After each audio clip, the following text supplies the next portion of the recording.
Most often than not, people think that racial discrimination is about whites discriminating against blacks. However, racial discrimination can be either ways.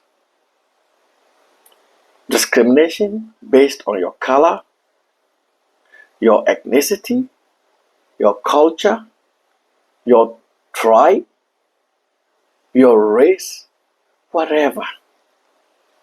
So blacks can racially abuse or discriminate whites and the other way around. In recent times, recent Pan-Africanists tend to engage in cancerous, carcinogenic, cancerous racial discrimination. But to them, they don't see it as racial discrimination. A typical example is when you say, kill the Boers, kill the white farmers. You see, when you chant such slogans that are discriminatory and they are racial, when you make certain proclamations that you must sit at a particular table to dine, and if you are not given the opportunity, you are going to destroy that table, you are inciting people, or you are inciting a particular group against another group. We are fighting to sit on the dinner table. White people, you will no longer eat alone. We are coming to sit on the dinner table, and if you are refusing us on the dinner table, we are going to destroy that dinner table. No one is going to eat until all of us in South Africa eat from the same dinner table. And this is something that is very common with Mr. Julius Malema of South Africa. The name is Mandela, and welcome to Mandela Unveiled. Make sure to subscribe to our channel. You see, Julius Malema is someone who is respected, admired, and adored by many youth on the African continent. We will be coming to the Independence Square of Ghana on a very sensitive day like the 7th of January to address the youth of this country. A young man by Professor Lumumba coming to Ghana, most especially Julius Malema coming to Ghana, Dr. Arikana coming to Ghana. I think these are the improvements of Africa. Our Ghanaian improvement is gone. But these are the improvements of other countries. Today they are in here to speak to the youth. Recently, the Pan-African Convention that was cancelled in Ghana, he was slated to speak at the convention. And you see how the youth were pouring out their heart, describing Julius Malema, speaks volume. It means that his speech pierces to the hearts and bone marrow of young people in Africa. However, his speech always has a tonation of hatred, discrimination, racial abuse, and these speak to the emotions of young people in Africa. When you say Africa is for black Africans, Africa is for Africans, and white farmers should leave the lands for black farmers. But there's one question I have to ask. If white South Africans are not South Africans, then no brown British is a British. No black American is American. No black Jamaican is Jamaican. No black French is French. And no white American is American. You see, the Boers, the white farmers in South Africa, have lived there all their lives. That is their home. From the 16th and 17th and the 18th century, their great-great-grandfathers settled on this land. So they have nowhere to go, and they call South Africa home. When South Africans meet for a game, and you see how they sing the national anthem, black, white, everyone is so emotional.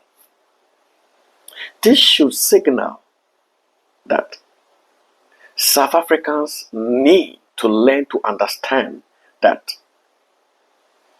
no one is more South African than the other. Whether black or white, no Ghanaian is more Ghanaian than a Ghanaian by naturalization or by marriage. No one is more of a citizen than the other. So when you say people should take land by force, when you say the white should get out of South Africa, they should get out of certain countries, they should get out of the African continent, and we should not have anything to do with them. Yet, the African youth migrate in their numbers to Europe and the Americas. When we are saying that these whites should get out of our countries, when these young people are migrating to Europe and the Americas, what then becomes of the African youth? You see, these Pan-Africanists, more often than not, tend to manipulate the youth. They speak to their emotions because these Pan-Africanists are no different from narcissistic people. And they know how to manipulate people. They know how to manipulate the young people in Africa. Because of Julius Malema's speech, he has also incited more people. And he and the EFF have been able to corrupt the minds of many people. And people take to Twitter and write so many hate speech or hate language. Cyril Ramaphosa has denied killing of white farmers. But recently, AfriForum has shown that there has been an increase of 21% in killing of white farmers. In fact, the UN Commission on Eliminating Discrimination recently talked about the killing of white farmers in South Africa. The committee has been informed of murders of white farmers which seems to be commonplace, and this is encouraged by racist hate speech made by politicians who deny the existence of this. Between 2016 and 2021, 364 murders of white farmers were recorded in South Africa by a human rights defense NGO. In 2020, Brendan Horner, a boss of a farm who was 21, was stabbed, strangled, and hung up to a post by his attackers. The leader of the EFF, Economic Freedom Fighters, Julius Malema, stated in a speech that there were no murders of farmers in South Africa and that no white farmer had been killed in South Africa. Likewise, criminal fires destroyed 100,000 hectares of agricultural land in the province of Senekal in October 2020, 4 days after the EFF deputy, Mobizeni Ndlozi, had sung a song which could be translated to call the firefighters and kill the Boers. So what legal action has been taken as a result of these cases? What measures have been taken or are envisaged by the state party to prevent politicians from turning to hate speech or incitement to hatred and racial violence?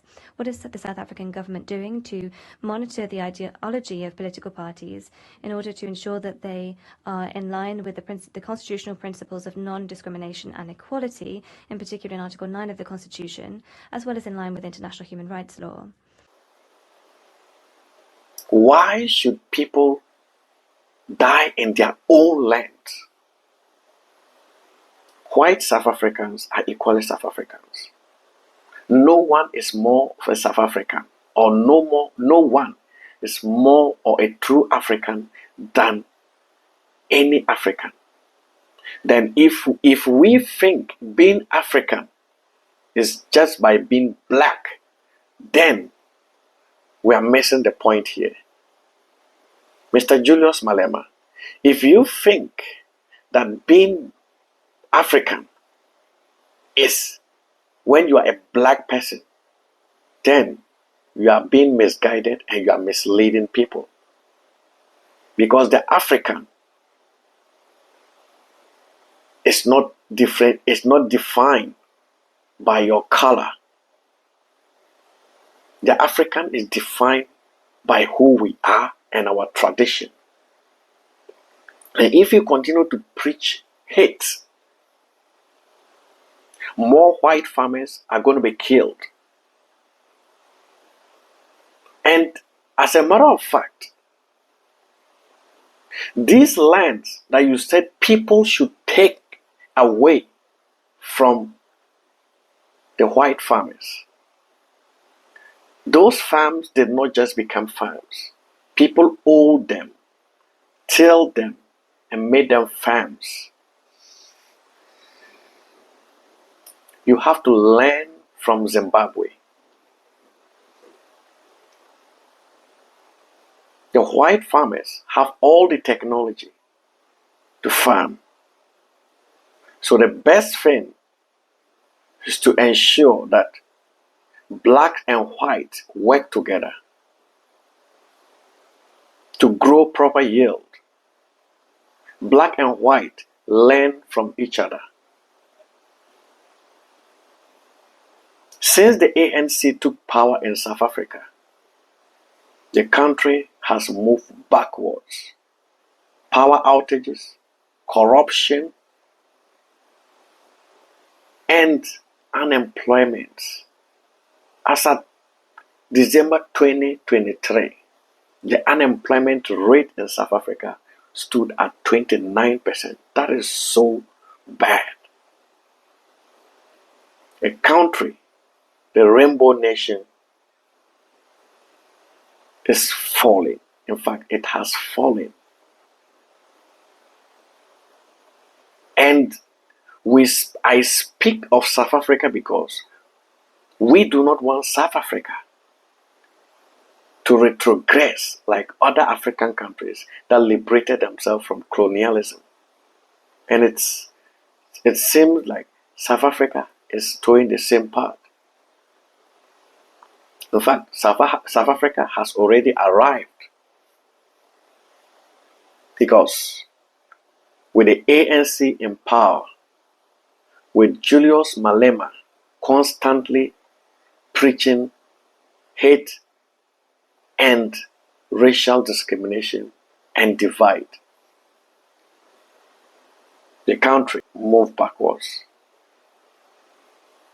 The name is Mandela, and make sure to subscribe, leave us a comment, share our videos, post and repost, and Tell us what you want us to talk about, and we shall delve deep into that. Adios.